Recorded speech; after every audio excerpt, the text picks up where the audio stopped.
In the 15th century, Florence, Italy was the heartbeat of a magnificent revolution in art. It was unfolding through its paintings, its sculptures, and its architecture. Old forms of outdated thinking were being challenged, and new forms of artistic thought were being introduced.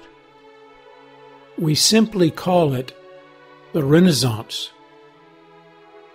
Florence was its site primarily because it bore all the hallmarks for success. Florence had a high literacy rate. It also had a flourishing economy of successful wool merchants,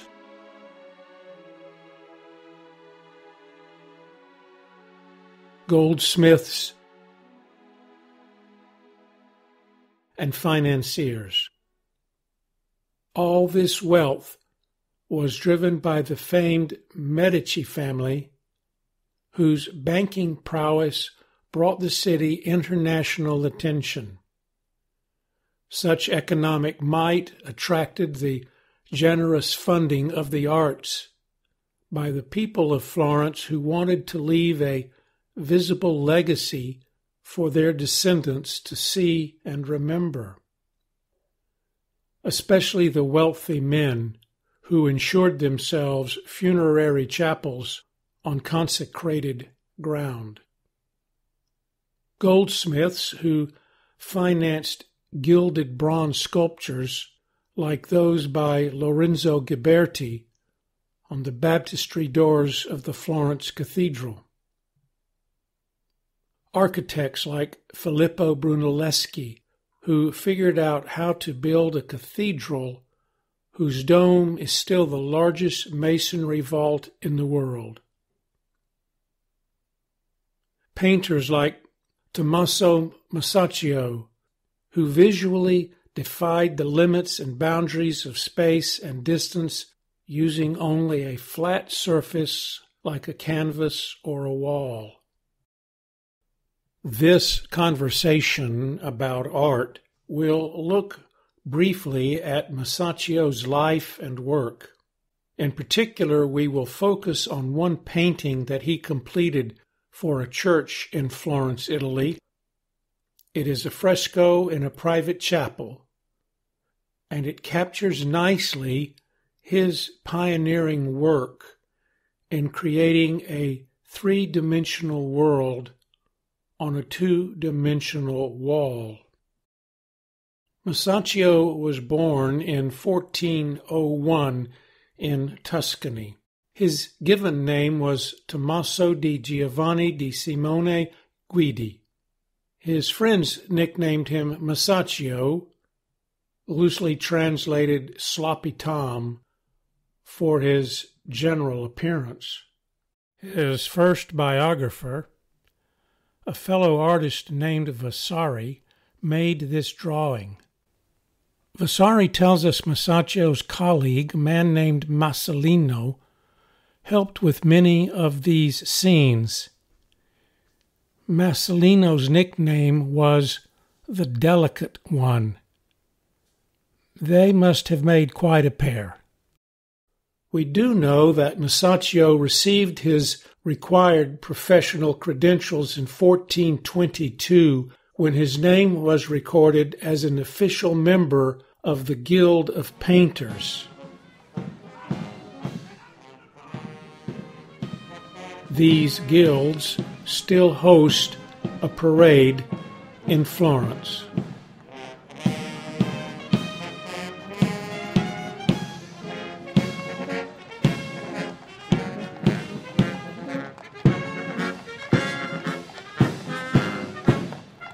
Masaccio's art soon caught the eye of patrons and viewers alike.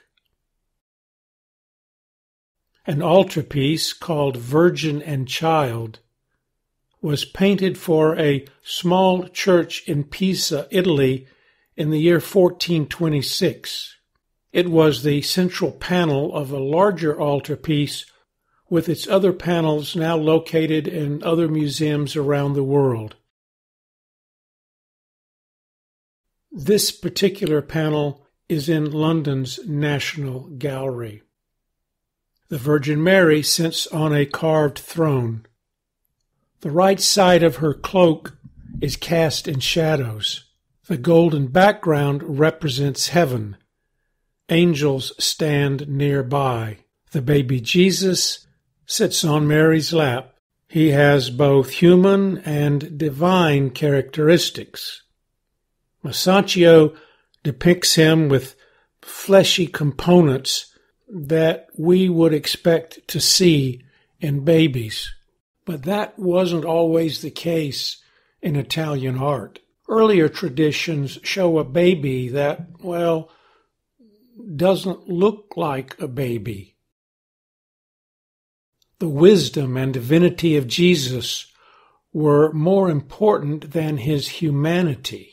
This baby Jesus looks like an ancient philosopher.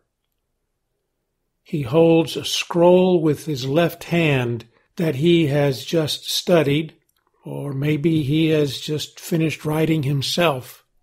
But in the paintbrush of Masaccio, themes of naturalism and humanism begin to emerge, subtly at first. Halos of gold surround both their heads. Mary's is the old-fashioned kind that artists would paint, a plate-like object holding firm behind her head.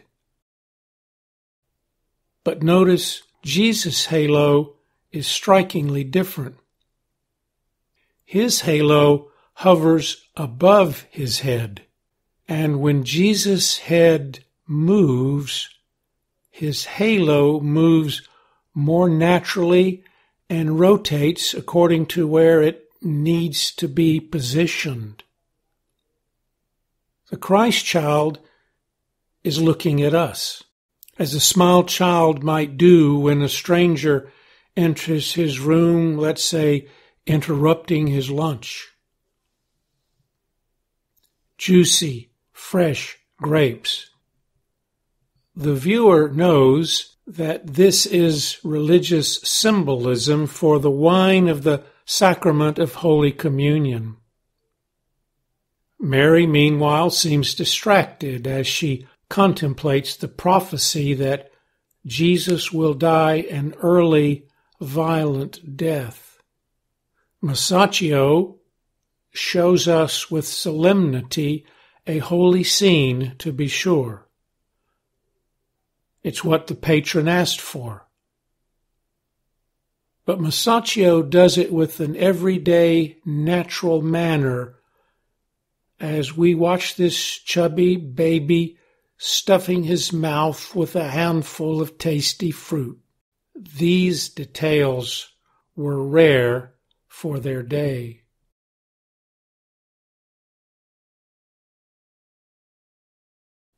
Masaccio also had been commissioned to paint some wall murals back in Florence in the year 1425.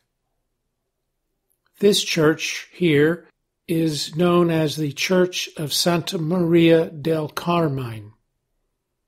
It was built in the 13th century, and its facade, the front of the building, was never completed.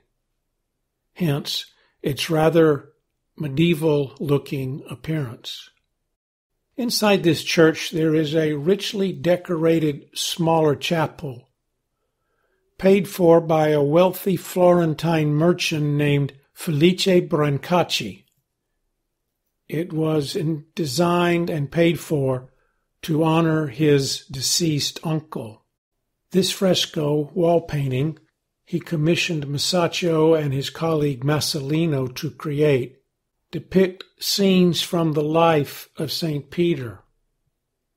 St. Peter is the theme that holds them all together. Some of those thematic connections can be hard to discern. This painting is entitled The Tribute Money. Here, Peter gathers with other disciples as described in Matthew 17, where Jesus speaks about paying a temple tax.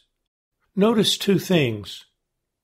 First, how Masaccio captures this scenery, both with mountains in the distance as well as a building in the foreground. He has chosen to test his landscape skills. Second, notice the story of the disciples as they discuss the tax in a three-part narrative moving from left to right and then back and forth throughout the dialogue found in the biblical text. This story is not a simple geometric progression. Masaccio wants us to think and think hard. Masaccio carefully shows his level of expertise, I think, in four ways. The first is in portrait painting. The second is in landscape scenery.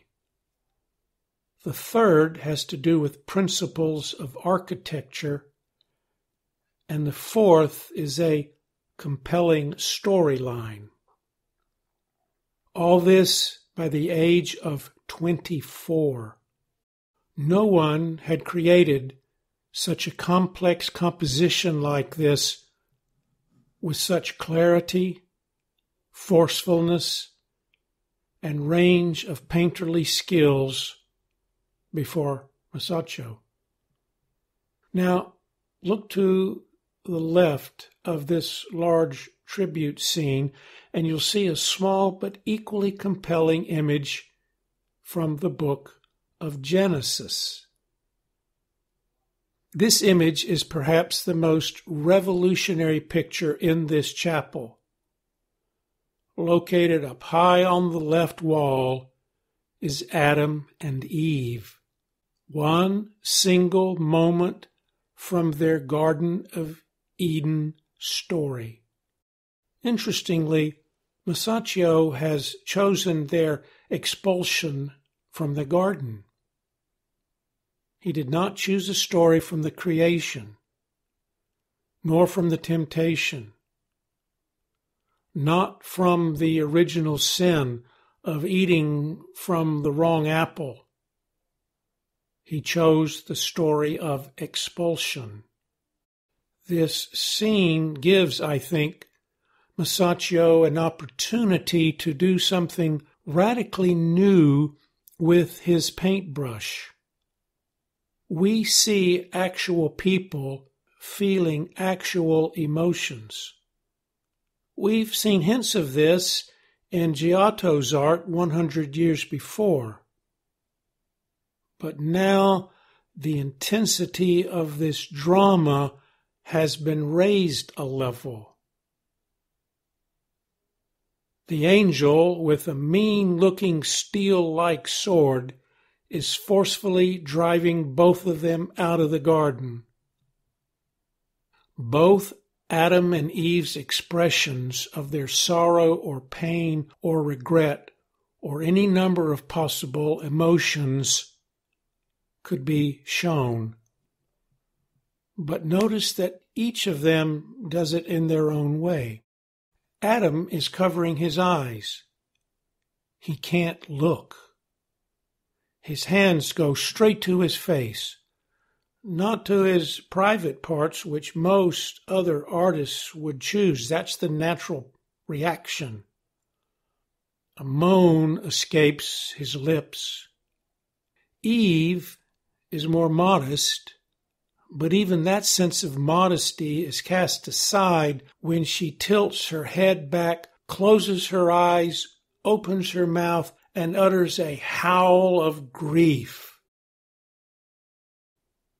Anybody see a similar emotion on the face of the woman in Edvard Munch's The Scream in 1893?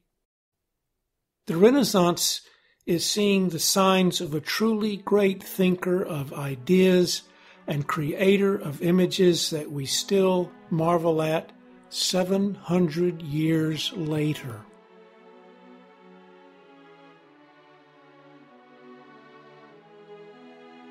One final image may be just the one that most people will associate with Masaccio's name. It's a fresco painted on a church wall. It can be deceptive when you first look at it. This church in Florence is the Dominican Church of Santa Maria Novella. Its construction began in 1275 and it opened in 1420. A large crucifix hanging from the ceiling near the front of the church was painted by one of the first artists to explore Renaissance ideals. His name was Giotto. Masaccio's painting is located along the left side of this church, along the nave, near the wooden pulpit. The painting measures 22 feet high by 10.5 feet wide. As a fresco, it's made of wet plaster mixed with powdered pigment, using egg yolk to hold it together. When the plaster on the wall dries, the colored pigments remain. Fresco is durable, and fresco can last hundreds of years. Let's start with what we see. The painting is a 15th century religious work called the Trinity. It refers to God the Father, Jesus the Son, and the Holy Spirit. Those are the primary focal points for you to look at. The Virgin Mary and St. John the Evangelist stand beneath them. The portraits of two donors on the lower level flank this biblical scene. The painting follows a popular visual tradition called the Throne of Mercy. The roots for the story of the Throne of Mercy are in the Old Testament, but these art images date back to the early 12th century. You'll find this theme in stained glass windows, in sculpture for altarpieces, on the robes of priests, on ecclesiastical tapestries, and in prayer books, among others. God is at the top holding up the arms of Jesus nailed to the cross. I find that unusual. Perhaps that's an artist's effort to counter the notion when Jesus cried out, "Why have you forsaken me?" The image suggests that he is not forsaken. God is there to help hold him up. A white dove between the two is the symbol for the Holy Spirit. Notice how Masaccio explores the figures and the space they inhabit. He places them under a large dome which seems to disappear into the background. If we start by looking at the person farthest from our view, we see God, dressed in a blue and red robe, standing on a wooden platform. In front of God is the cross holding Jesus. Below Jesus, on the left side, is the Virgin Mary. She is pointing to Jesus, her son, while she is looking directly at us. She is not the youthful Mary we find in most other art images of this time. She is stern. She is calling us to reflect on this sacrificial theme. Below Mary, two donors are in meditation. Below all of them is an image of a stone burial sarcophagus with a skeleton resting on top of it. The words above it are written in Italian, not Latin. To be precise, they are words in the Tuscan dialect that modern Italian is based on. Another Masaccio insight. And the words translated say, "What you are, I once was, and what I am, you will be. Death and its reminders are ever present."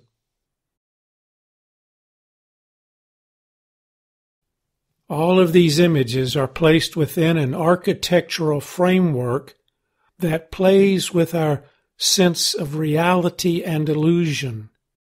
An art term for illusionary space is often referred to as trompe-l'œil. That's French for fool the eye.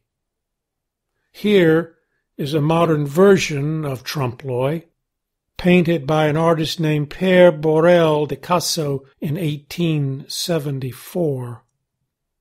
Masaccio is doing that here in 1426.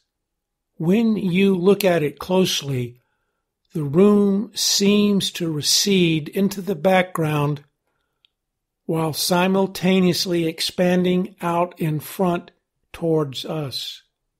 The sarcophagus with the skeleton seems to be closer to you and me than the 7 figures up on top.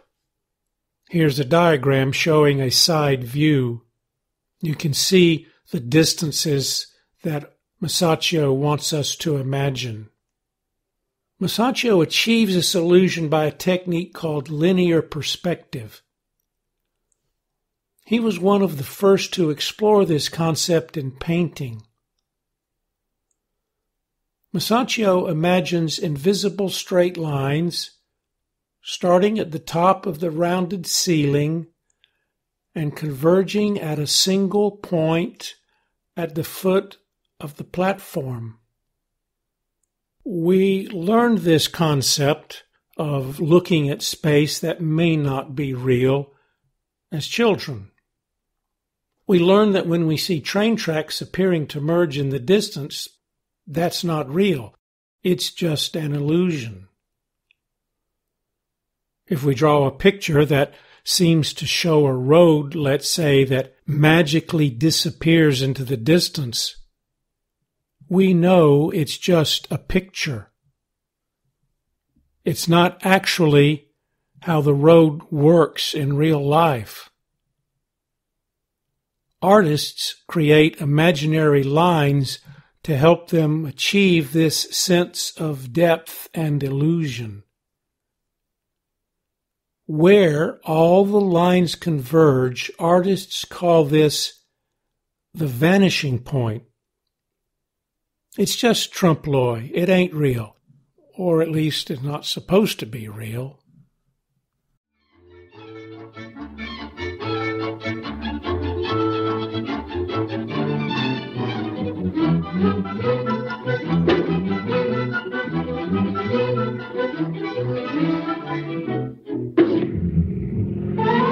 Meep, meep, meep, meep, meep, meep.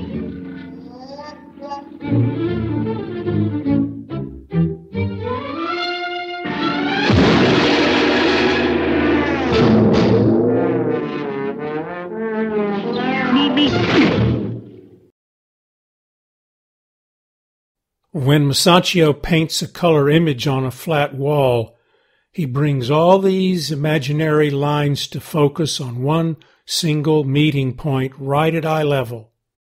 Using 3D technology, we understand what Masaccio is telling us. Notice 3 things. Jesus is behind, not just above Mary and John, but behind them. Mary and John are behind, not just above, they are behind the 2 donors. And behind all of these figures is God. What do you think Masaccio might be saying here? Well, I think it has to do with the Renaissance rediscovering the principles first promoted back in classical Greece. We see a space, like in Athens, where harmony, balance, and order are valued and they are visible. We see a large room where a concrete ceiling in ancient Rome shows how majestic a soaring dome can defy gravity and reflect our creativity and our possibility. Renaissance Florence is seeking a rebirth of this thinking. Humankind is the measure of all things. What a great painting this School of Athens is, depicting all these famous thinkers. But don't forget to check for visual cues as well. Looks like some depth of space is also at work here in this painting by Raphael. He's treating us to his take on three-dimensional space. Imaginary lines recede into the distance.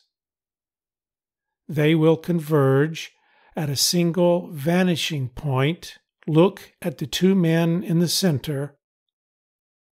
That's where you'll find it. And if you really want some mind-numbing precision and analysis, try this set of converging lines.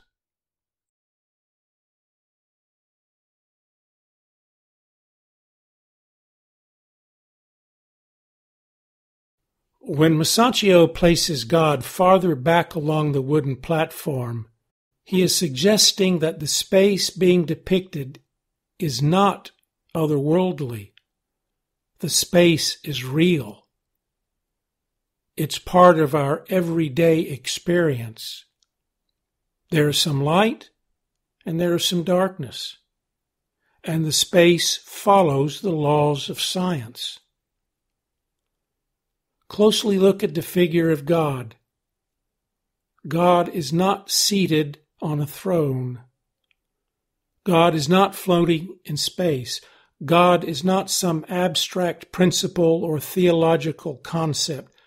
God is a human person who in this painting happens to be a male.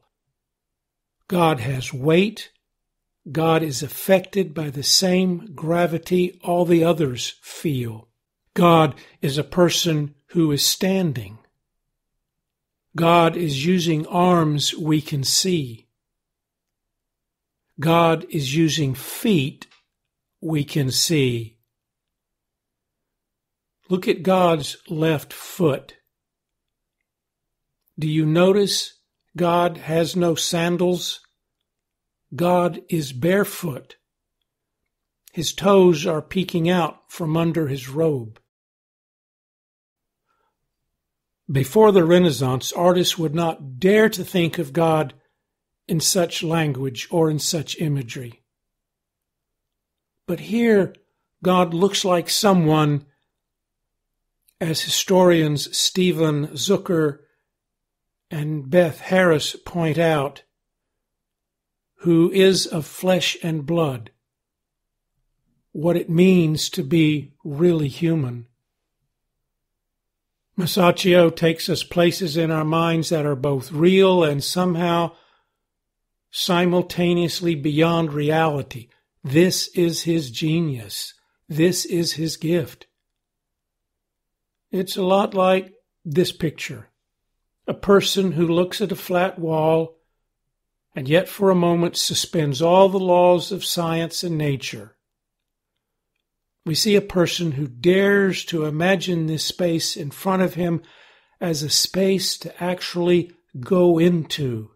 That, I think, is what Masaccio is inviting us to do. to imagine what an artist is suggesting and to step forward into that place and experience in your mind's eye what awaits you there. Masaccio died soon after he finished this painting. He was barely 27 years old.